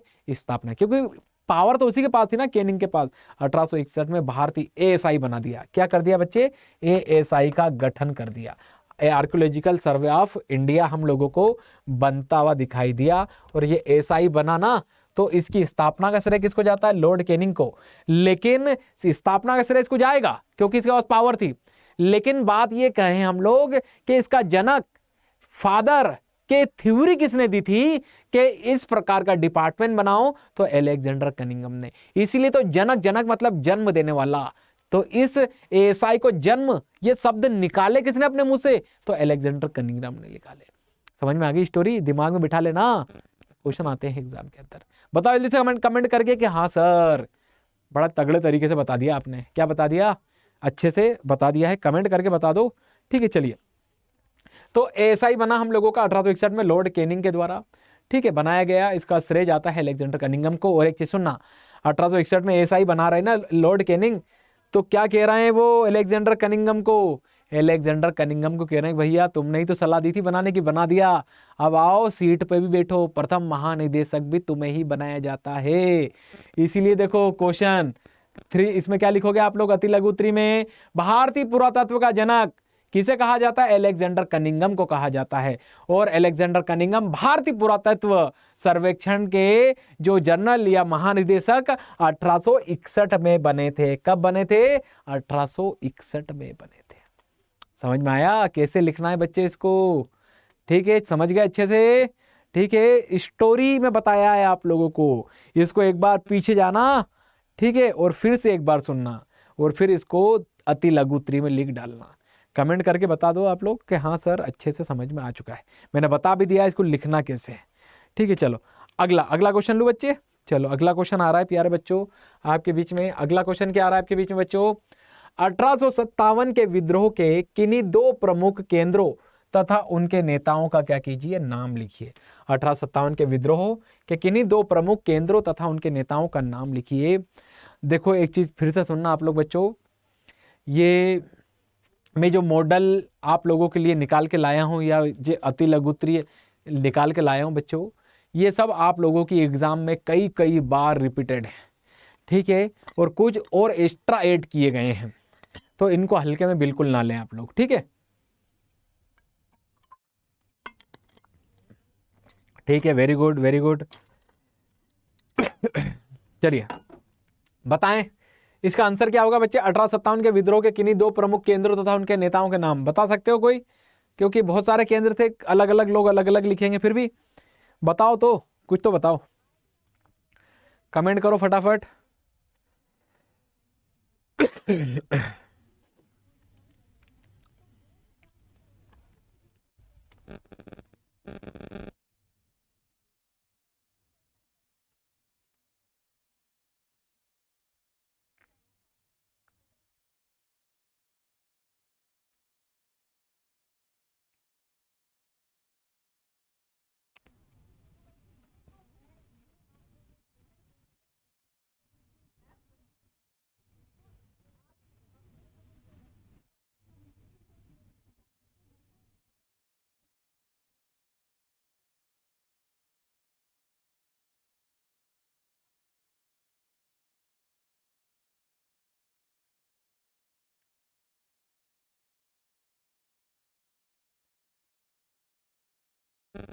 चलिए बच्चों बात करें 1857 के विद्रोह की किन्हीं दो प्रमुख स्थल की, कोई सा भी लिख दो, दिल्ली लिख दो,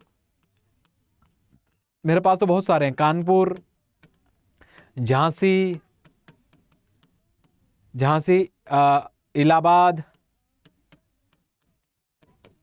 इलाहाबाद, इसके बाद बिहार। ठीक है, आप लोगों सिर्फ दो, क्योंकि अति लघुत्तरी में दो से ज्यादा नहीं लिखना होता, मैंने कल के सेशन में भी आप लोगों को बताया है। ठीक है, चलिए तो कहीं भी यहां लिख दो दिल्ली, दिल्ली से किसने किया? ठीक है, बहादुर शाह जफर, किसने किया बच्चे? बहादुर शाह जफर। ठीक है, बहादुर शाह जफर। कानपुर से किसने किया? नाना साहब ने, नाना साहब। ठीक है, झांसी से किसने किया? झांसी की रानी ने। ठीक है, झांसी की रानी ने किया, झांसी की रानी लक्ष्मीबाई। ठीक है, लक्ष्मी बाई। ठीक है, इलाहाबाद लियाकत अली हम लोगों को देखने को मिलते हैं। ठीक है, बिहार से हम लोगों को, जगदीशपुर वाले क्षेत्र से हम लोगों को कुंवर सिंह हम लोगों को देखने को मिलते हैं। ठीक है बच्चे, तो ये कुछ केंद्र थे, सिर्फ दो ही लिखना है हम लोगों को, दो कोई भी लिख देना, दिल्ली, कानपुर, और वहां से किसने नेतृत्व किया। ठीक है, क्योंकि दोनों आप लोगों को इसमें बताना थे, दोनों क्या करना थे बच्चे, इसमें आप लोगों को अच्छे से बताना थे। चलिए आगे बढ़े बच्चे, आगे अगला देखो, लोथलपुरा स्थल की खोज किस वर्ष और किसने की? लोथलपुरा स्थल की खोज किसने और कब की? फटाफट कमेंट करके बताओ, फटाफट कमेंट करो, इसका राइट आंसर बताओ, जल्दी से कमेंट करो और इसका सही उत्तर दो बच्चे जल्दी से। ठीक है बच्चे, जल्दी से कमेंट करो और इसका क्या देना है आप लोगों को? सही उत्तर देना है। चलो जल्दी से कमेंट करो बच्चों।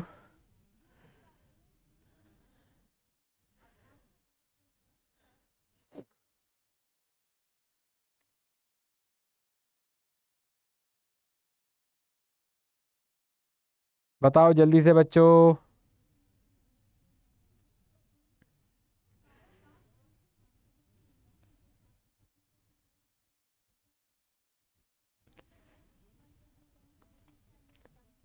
चलिए बताइए जल्दी से।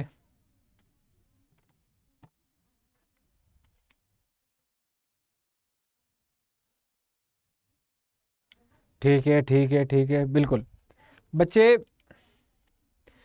लोथल की हम लोग खोज की बात करें तो लगभग हम लोगों को देखने को मिलता है 1953 के आसपास। देखो कहीं आप लोगों को डेट 1957 भी देखने को मिल सकती है, ठीक है, किसने की थी? तो रंगनाथ राव। बस इतना ही लिखना है। और लिखना चाहो ये भी लिख सकते हो कि यहाँ से क्या क्या मिला है, तो बता सकते हो कि लोथल से रंगनाथ राव को मन के बनाने का कारखाना मिला है, यहाँ से चावल के साक्ष्य मिले हैं, यहाँ से अग्निकुंड के साक्ष्य मिले हैं। ठीक है, तो ये सब आप लोग यहाँ पे लिख सकते हो किसमें? लोथल में। चलिए अगला क्वेश्चन लो बच्चे, अगला क्वेश्चन। ठीक है, चलो अगला क्वेश्चन, अर्थशास्त्र का लेखक कौन था? अर्थशास्त्र, ठीक है, अर्थशास्त्र। चलो बताओ जल्दी से, कमेंट करो, अर्थशास्त्र का लेखक कौन था? फटाफट कमेंट करो बच्चों, इसका सही उत्तर दो। ठीक है, कमेंट करो आप लोग, और इसका क्या दें बच्चे आप लोग? सही उत्तर दें।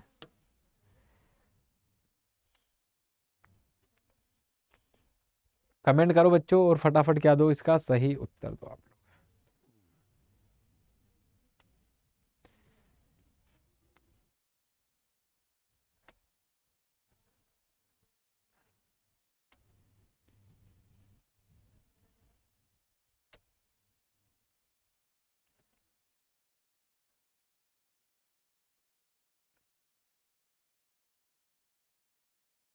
चलिए वेरी गुड बच्चों, अर्थशास्त्र को लिखा किसने? लेखक कौन है अर्थशास्त्र के? ठीक है, ये अर्थशास्त्र कौटिल्य के द्वारा लिखा गया है। किसके द्वारा लिखा गया बच्चे? कौटिल्य की रचना है अर्थशास्त्र। ठीक है, कौटिल्य को आप सब जानते हैं, कौटिल्य को कौन नहीं जानता? ठीक है, बिल्कुल। तो बच्चे कौटिल्य की रचना है अर्थशास्त्र, लेकिन नाम इसका जरूर अर्थशास्त्र है, इकोनॉमिक्स, लेकिन इसमें इकोनॉमिक्स की चर्चा नहीं है। ठीक है, इसमें अर्थव्यवस्था का कहीं भी जिक्र नहीं है बच्चे। इस ग्रंथ की बात करें, इसका विषय वस्तु क्या है? ठीक है, विषय वस्तु क्या है आप लोगों से लिखना है। इसमें विषय वस्तु की बात करें, इसका सब्जेक्ट क्या है बच्चे? तो इसमें ठीक है, शासन व प्रशासन से संबंधित चर्चा है। किससे संबंधित है? शासन व प्रशासन संबंधित चर्चा है। या आप लोग ऐसा भी लिख सकते हो कि राजनीति इसका क्या है? विषय हम लोगों को देखने को मिलती है। क्या देखने को मिलती है बच्चे हम लोगों को? इसका विषय तो राजनीति हम लोगों को देखने को मिलता है। ठीक है, इसके अंदर हम लोगों को लगभग 15 क्या देखने को मिलते हैं हम लोगों को? इसमें 15 यूनिट देखने को मिलती है बच्चे। कितनी यूनिट देखने को मिलती है हम लोगों को? इसके अंदर 15 यूनिट हम लोगों को देखने को मिलती है। प्रकरण कहा जाता है सामान्यतः इसको। ठीक है, क्या कहा जाता है इसको? प्रकरण। 15 प्रकरण। ठीक है, 180 उपकरण। ठीक है, उप प्रकरण। ठीक है, 180 हम लोगों को क्या देखने को मिलते हैं इसमें? लेसन समझ सकते हो या उपकरण समझ सकते हो। और लगभग 6000 श्लोक हम लोगों को इसमें देखने को मिलते हैं। क्या देखने को मिलते हैं बच्चे हम लोगों को इसमें? लगभग 6000 श्लोक हम लोगों को अर्थशास्त्र के अंदर। इतना कंटेंट आप लोगों ने लिख दिया ना, तो आप लोगों का इसमें अति लघुत्री क्या होता है बच्चे? कंप्लीट होता है। किस पे? अर्थशास्त्र के ऊपर। चलें आगे बढ़े बच्चे। चलिए अगला क्वेश्चन, अगला क्वेश्चन क्या आ रहा है बच्चों आप लोगों के सामने? अगला क्वेश्चन देखो, अगला क्वेश्चन है बच्चे, खानवा का युद्ध कब और किनके मध्य लड़ा गया था? ठीक है, खानवा का युद्ध कब और किनके मध्य लड़ा गया था, ये आप लोगों को यहाँ पर बताना है। ठीक है, फटाफट कमेंट करो, बताओ इसका सही उत्तर क्या होगा। फिर मैं आप लोगों को बताता हूँ, जैसे मैं बताता आ रहा हूँ ना। मजा तो आ रहा है ना आप लोगों को? जल्दी कमेंट कर दो कि मजा खूब आ रहा है। ठीक है, चलो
चलिए चलिए, वेरी गुड वेरी गुड। चलो बच्चे बात करें खानवा का युद्ध। किसकी बात करें हम लोग? खानवा का युद्ध कब और किनके मध्य लड़ा गया? बच्चे खानवा का युद्ध जो लड़ा गया ना, ये हम लोगों को देखने को मिलता है 1527 में।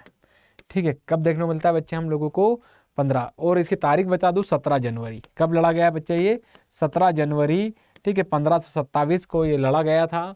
ठीक है, कब क्या तो समझ गए ना आप लोग, कब तो 17 जनवरी 1527 को किनके मध्य लड़ा गया था ये युद्ध, तो बच्चों ये युद्ध लड़ा गया था बाबर। ठीक है, बाबर वर्सेस हम लोगों को ये देखने को मिलता है राणा सांगा के बीच में। किसके बीच में देखने को मिलता है बच्चे, तो राणा सांगा के बीच में हम लोगों को ये युद्ध देखने को मिलता है। इतना भयंकर युद्ध हुआ बच्चों कि इस युद्ध में बाबर ने राजपूतों के सरों की माला तक बनवाई थी, और उसको खानवा के मैदान में इस प्रकार से उसने टांग दी थी पेड़ के ऊपर, राजपूतों के सरों की माला। ये एग्जाम में क्वेश्चन पूछा जाता है ऑब्जेक्टिव एमसीक्यू के अंदर कि बाबर ने किस अपने अभियान में राजपूतों के सरों की माला बनवाई थी, तो वो खानवा के युद्ध के अंदर। ठीक है बच्चे, और इसी अभियान में बाबर ने, ठीक है, गाजी की उपाधि धारण की थी। किसकी उपाधि धारण की थी, गाजी। गाजी का मतलब होता है काफिरों के विरुद्ध की गई विजय। गाजी का मतलब क्या होता है, काफिरों के विरुद्ध की गई विजय, हम लोगों को इसका अर्थ देखने को मिलता है। ठीक है बच्चे, चलिए तो ये बात हुई हम लोगों की किसकी, तो बाबर के, ठीक है, खानवा के युद्ध में। परिणाम लिख देना, इसमें कैसे लिखोगे इसको मैं बता देता हूं आप लोगों को। क्वेश्चन क्या है, खानवा का युद्ध कब और किनके मध्य लड़ा गया, तो देखो 17 जनवरी 1527 को बाबर और राणा सांगा के मध्य में खानवा का युद्ध लड़ा गया। समझ में आया ना। ठीक है, जिसमें बाबर ने राणा सांगा को पराजित करके इस युद्ध में विजय प्राप्त की थी। जो मैंने बोला है एज इट इज आप लोग लिख लें। समझ में आया ना। आई होप आप लोगों को इस प्रकार के जो शब्द मिल रहे हैं, ठीक है, वो आप लोग लिखेंगे। ठीक है, देखो एग्जाम वाला ये कभी नहीं कहता बच्चों, आपको बता दूं, मेरा इतना लंबा अनुभव रहा है एग्जाम का, एक आपके शब्द थोड़े से अच्छे हों, बस स्टैंडर्ड हो उनका। ठीक है, ऐसा भी नहीं किताबी लैंग्वेज लिख रहे हो आप लोग उसके अंदर, क्योंकि वो पॉसिबल नहीं, क्योंकि फिर उन शब्दों को आप लोग रटोगे। ये क्लियर होना चाहिए बस कि अच्छा 17 जनवरी 15, ये तो ऐसे फैक्ट तो रटना पड़ेंगे, लेकिन सारे क्लियर होना किन किन के मध्य लड़ा गया था। ठीक है, तो आप लोगों को समस्या ना हो। ठीक है, चलो आगे बढ़े। अगला क्वेश्चन क्या आ रहा है बच्चे, अगला क्वेश्चन देखो, क्रिप्स मिशन का उद्देश्य क्या था, यह क्यों असफल हुआ था। ठीक है, क्रिप्स मिशन का उद्देश्य क्या था और यह क्यों असफल हुआ था बच्चे। ठीक है, फटाफट कमेंट करो क्रिप्स मिशन, ये मैं ही बता देता हूं आप लोगों को बच्चे। क्रिप्स मिशन जो भारत आया ना बच्चे, ये 1942 में आया। कब आया बच्चे, 1942 में आया। और 1942 में भारत में आए, इसका उद्देश्य, इसका मोटो क्या था भारत आने का, ये यहाँ पर पूछा गया है बच्चे। भारत आने का उद्देश्य ये था कि आप लोग देखोगे ना कि जो दूसरा विश्व युद्ध है, कौन सा, सेकंड वर्ल्ड वार है। ठीक है बच्चे, क्या देखने को मिलता है हम लोगों को, सेकंड वर्ल्ड वार जो देखने को मिलता है, इस सेकंड वर्ल्ड वार में, ठीक है, भारत की तरफ बढ़ता हुआ जापान, ठीक है, और हिटलर की मध्य एशिया व यूरोप के अंदर, ठीक है, अपनी दावेदारी प्रस्तुत करना। ठीक है, क्योंकि इधर जापान से अंग्रेज त्रस्त हो चुके थे, जापान अंडमान निकोबार के कब्जा कर चुका था। ठीक है, और आप लोग पूरे मध्य एशिया पे देखोगे हिटलर बिल्कुल हम लोगों को सुपर पावर बनता हुआ दिखाई दे रहा था। तो अंग्रेजों की हालत सेकंड वर्ल्ड वार के अंदर बिल्कुल हालत खराब थी, और वो ये चाहते थे कि भारतीय उनका क्या करें, सहयोग करें। भारतीय मतलब कौन, कांग्रेस, क्योंकि कांग्रेस ने इस्तीफा दे दिया था सभी विधानसभाओं से। ठीक है, ये बात थी कब की, तो ये बात थी 1738 के आसपास की है। ठीक है बच्चे, सब विधानसभाओं से कोई भी भारतीय इनका सहयोग नहीं कर रहा था। तो सहयोग लेने के लिए ही उन्होंने क्रिप्स मिशन भेजा। क्रिप्स मिशन जो आया था ना, अपने कुछ प्रस्ताव लेकर आया था, और कांग्रेस के समक्ष उसने क्या किए थे, ये प्रस्ताव रखे थे। लेकिन जो प्रस्ताव यहाँ पर क्रिप्स मिशन ने रखे, स्टीफर्ड क्रिप्स के नेतृत्व में, ठीक है, इसमें बात कही गई थी भारत को एक डोमिनियन स्टेट, डोमिनियन स्टेट का मतलब होता है अर्ध स्वतंत्र राज्य का दर्जा। ठीक है, अभी भी वो आजाद करने का नहीं बोल रहे हैं। ठीक है, क्या बोल रहे हैं, डोमिनियन स्टेट। कांग्रेस ने इसी को लेकर सख्त तौर पे मना कर दिया कि भैया अब तो हमें पूर्ण आजादी चाहिए, अब हमें डोमिनियन स्टेट चाहिए ही नहीं। ठीक है बच्चे, तो यही कहानी सारी आप लोगों को इसके अंदर क्या करनी है, लिखनी है। असफल हो गया, क्योंकि जवाहरलाल नेहरू ने कहा ना, क्या कहते हैं क्रिप्स को संबोधित करके कि स्टीफर्ड क्रिप्स, तुम भले ही मेरे बहुत अच्छे दोस्त हो, लेकिन तुम्हारे द्वारा जो प्रस्ताव लाया गया है, ठीक है, वो अनुचित है, वो सही नहीं है। ठीक है, चलो अगला क्वेश्चन लेते हैं। अगला क्वेश्चन क्या आ रहा है बच्चे, जलियांवाला बाग कहाँ स्थित है, यह क्यों प्रसिद्ध था। क्वेश्चन क्या है बच्चे, जलियांवाला बाग, ठीक है, जलियांवाला बाग कहाँ स्थित है, ठीक है, यह क्यों प्रसिद्ध है। ठीक है, जलियांवाला बाग कहाँ स्थित है बच्चे, यह क्यों प्रसिद्ध है। ठीक है, चलो बताओ जरा, जल्दी से कमेंट करो आप लोग कि जलियांवाला बाग कहाँ स्थित है और यह क्यों प्रसिद्ध है।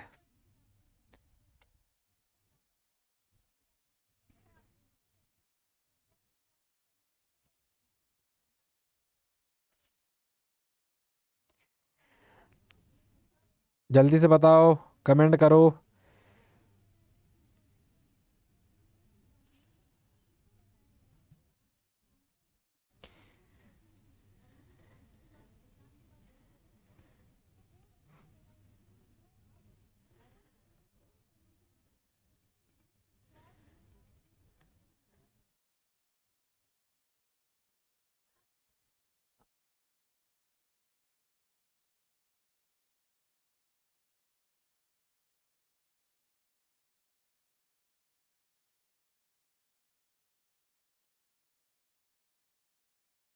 चलिए अच्छा आगे बढ़े, कमेंट आ रहे हैं आप लोगों के, बिल्कुल, वेरी गुड। अब बात करें जलियांवाला बाग कहाँ स्थित है, किसकी बात करें बच्चों, जलियांवाला बाग कहाँ स्थित है, यह क्यों प्रसिद्ध था। बच्चों जलियांवाला बाग हम लोगों को पंजाब में देखने को मिलता है। कहाँ देखने को मिलता है बच्चे, पंजाब में, अमृतसर में हम लोगों को जलियांवाला बाग देखने को मिलता है, अमृतसर के अंदर। ठीक है, पंजाब में। यह क्यों प्रसिद्ध है तो आप सब जानते हैं बच्चों, 13 अप्रैल 1919 को यहाँ एक मार्मिक घटना हम लोगों को देखने को मिलती है। इस घटना में अंग्रेजों के द्वारा कई बेकसूर लोगों पर गोलियां चलाई गई और उसमें यहाँ पर मार दिए गए थे।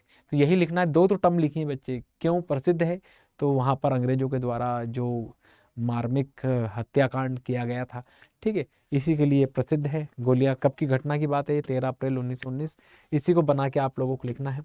चलिए अगला क्वेश्चन लो बच्चे। अगला क्वेश्चन क्या आ रहा है आपके बीच में, अगला क्वेश्चन देखो, आगरा किले पर टिप्पणी कीजिए। अगला क्वेश्चन क्या है, आगरा के किले पर क्या कीजिए, टिप्पणी कीजिए। फटाफट कमेंट करो बच्चों, आगरा के किले पर, आगरा के किले पर क्या कीजिए बच्चे, टिप्पणी कीजिए। फटाफट कमेंट करो इस पे, आगरा के किले पर बच्चे। ठीक है, आगरा के किले पर टिप्पणी करो बच्चों। ठीक है, आगरा के किले पर क्या करो बच्चों, आप लोग टिप्पणी करो फटाफट।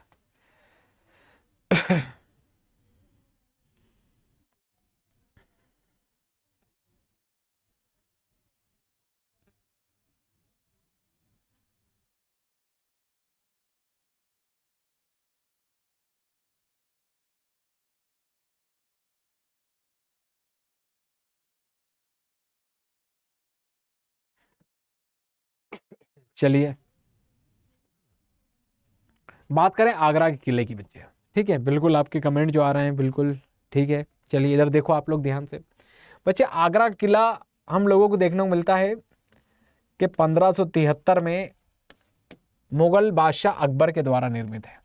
किसके द्वारा निर्मित है, बड़ा विवाद भी आप लोग बता दूं, आगरा के किले पर सिकरवार राजपूतों का भी बताया जाता है किसको, कि आगरा का किला, आगरा में पहले जो सिकरवार राजपूतों का शासन हुआ करता था उनके द्वारा इसको बनवाया गया होगा, अकबर ने इसकी मरम्मत करवाई होगी ऐसा।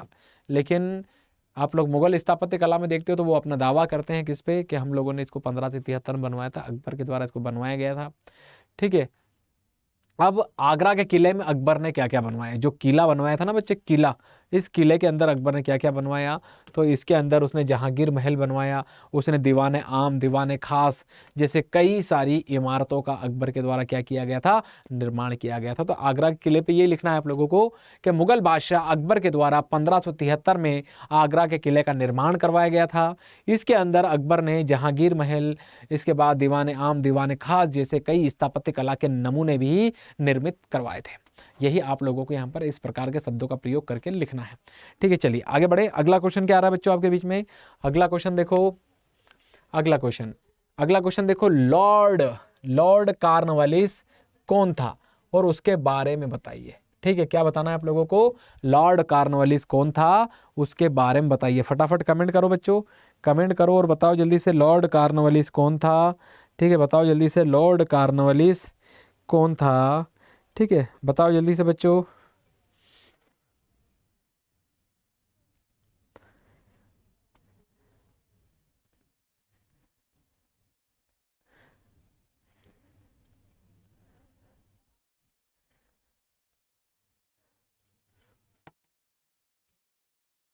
चलिए बच्चों, लॉर्ड कॉर्नवालिस की बात करें हम लोग, भारत में पुलिस सेवा के जनक कहे जाते हैं लॉर्ड कॉर्नवालिस। बच्चे, लॉर्ड कॉर्नवालिस भारत के एक गवर्नर जनरल हम लोगों को देखने को मिलते हैं। कौन देखने को मिलते हैं ये, पहले लाइन ही क्या होना चाहिए आप लोगों की, भारत के गवर्नर जनरल थे। कौन थे बच्चे, ठीक है, भारत के गवर्नर जनरल थे। ठीक है, फिर बात करें इन्हीं के समय में भारत में स्थायी, इन्हीं के समय में 1793 में भारत में स्थायी बंदोबस्त व्यवस्था की क्या की गई थी, शुरुआत की गई थी।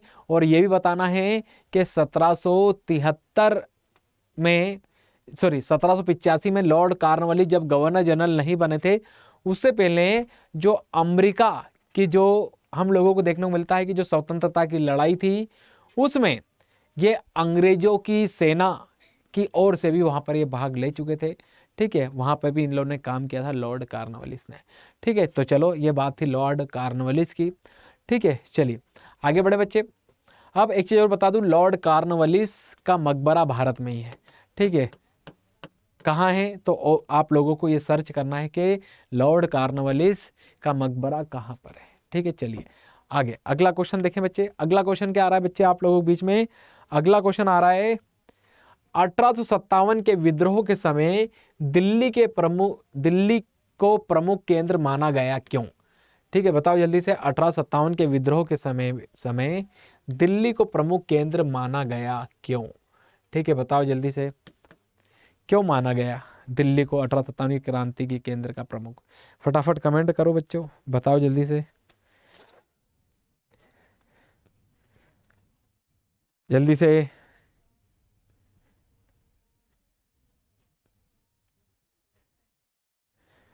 कमेंट देख रहा हूं बच्चों आप लोगों के।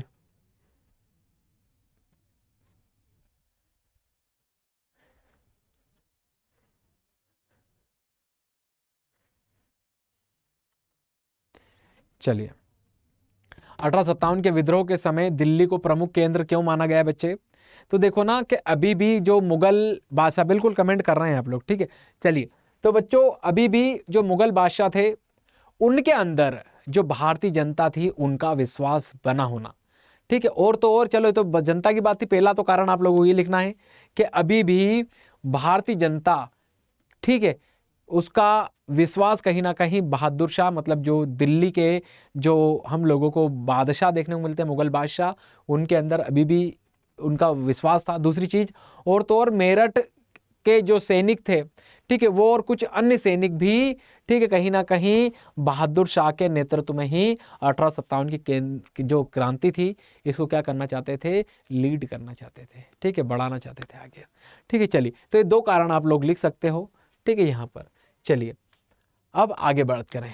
अगला क्वेश्चन क्या आ रहा है बच्चों, अगला क्वेश्चन देखो, दक्षिण अफ्रीका के संदर्भ में महात्मा गांधी की किन्हीं दो उपलब्धियों की चर्चा कीजिए।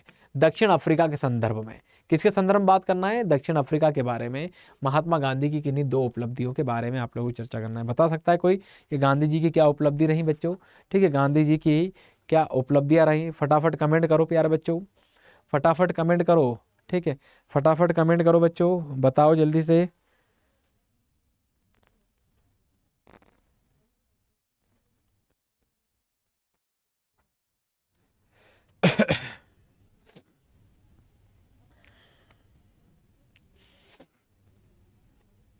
चलो बात करें हम लोग इसमें बच्चे, दक्षिण अफ्रीका के संदर्भ में महात्मा गांधी की।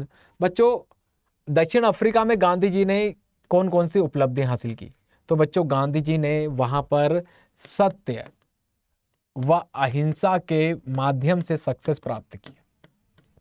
ये इनकी सबसे बड़ी उपलब्धि है।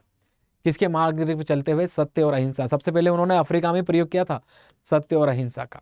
ठीक है, इसके बाद दूसरी जो उनकी उपलब्धि रही बच्चे, ठीक है, दूसरी चीज जो थी अफ्रीका के अंदर रंग भेद को कम करना, ठीक है, जो सांप्रदायिक तनाव था, ठीक है, उसको कहीं ना कहीं कम करना, ठीक है। तो सांप्रदायिक या रंग भेद, ठीक है, रंग भेद, ठीक है, रंग भेद, ठीक है, रंग भेद की समस्या में कमी,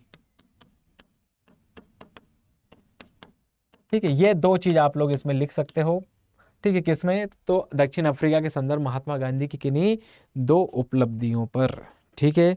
चलिए आगे बढ़े बच्चों, आगे बढ़ते हैं। अगला क्वेश्चन, अगला क्वेश्चन क्या आ रहा है बच्चों आपके बीच में, देखो अगला क्वेश्चन, अगला क्वेश्चन, सांप्रदायिक पंचायत की घोषणा किसके द्वारा की गई, इसके प्रमुख प्रावधानों को लिखिए।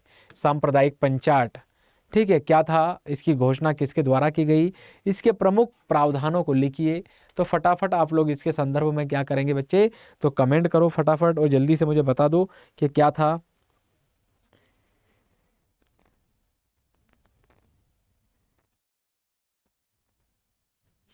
चलो जल्दी से।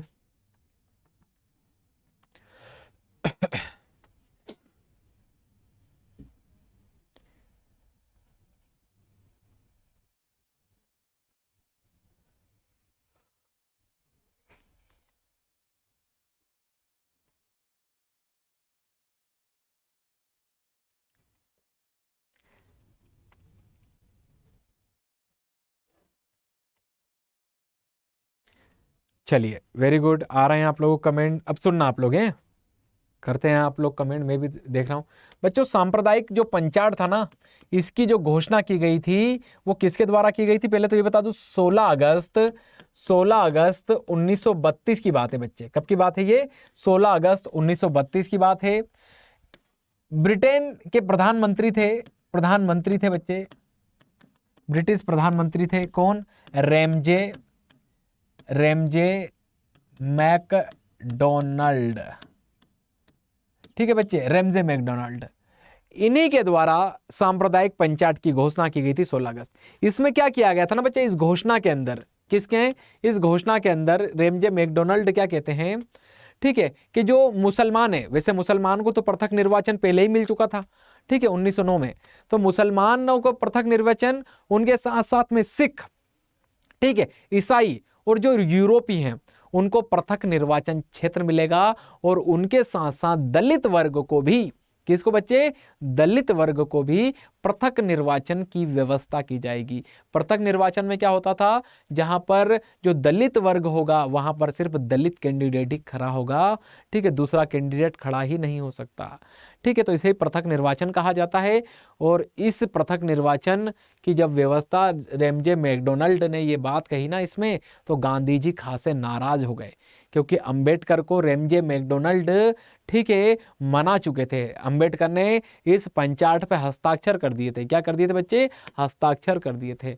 लेकिन गांधी जी, ठीक है, यरवदा जेल से ही आमरण अनशन पे चले गए। और गांधी जी आमरण अनशन पे चले गए ना, तो गांधी जी को फिर मनाना पड़ा, ठीक है।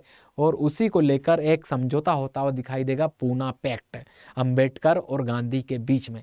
तो यही से निकला, कहाँ से, सांप्रदायिक पंचायत से फिर पूना पैक्ट निकला। वो भी आप लोगों से पूछा जा सकता है कि पूना पैक्ट किन किन के मध्य संपन्न हुआ था, तो गांधी और अंबेडकर के बीच में। गांधी ने एक बात कही थी पूना पैक्ट के अंदर बच्चों, आप लोग बता दूं, अंबेडकर को यहाँ जो 71 सीटें दी गई थी, कितनी सीट दी गई थी सांप्रदायिक पंचायत के तहत, लेकिन गांधी ने कहा था कि तुमको ज्यादा सीट दिलवाऊंगा मैं, ठीक है, तुम्हें मैं 148 सीट दिलवाऊंगा, लेकिन तुम अंग्रेजों की दी हुई सीटों को नहीं मानोगे। तो अंबेडकर ने फिर जो मैकडोनाल्ड से जो समझौता किया था, इसको तोड़ दिया था सिर्फ गांधी जी के इस आह्वान पे, ठीक है। तो वो पूना समझौते की अपनी शर्तें हैं। तो ये बात थे बच्चे हम लोगों की। तो ये 20 क्वेश्चन हम लोगों के इसके हुए हैं बच्चे, ठीक है। तो 20 इस सेशन के और 20 इससे पहले वाले सेशन के अति लघुत्री। आई होप आप लोगों को बड़े अच्छे लगे होंगे। और ये सब क्वेश्चन इंपॉर्टेंट है आप लोगों के लिए। कैसे हैं बच्चे, ये सारे क्वेश्चन आप लोगों के लिए बड़े ही इंपॉर्टेंट है। तो इनको आप लोग बार बार देख लें। और अभी एग्जाम का सीजन चल रहा है, मैं रोज सुबह शाम खूब सारे आप लोगों के लिए सेशन लेकर आऊंगा। सिर्फ आप लोग जुड़े रहें। 2 मार्च की हम लोगों को हिस्ट्री की प्रिपरेशन करना है और तगड़े तरीके से करना है हम लोगों को। समझ में आ रहा है ना? चलिए मिलते हैं हम लोग फिर अगले क्लास में।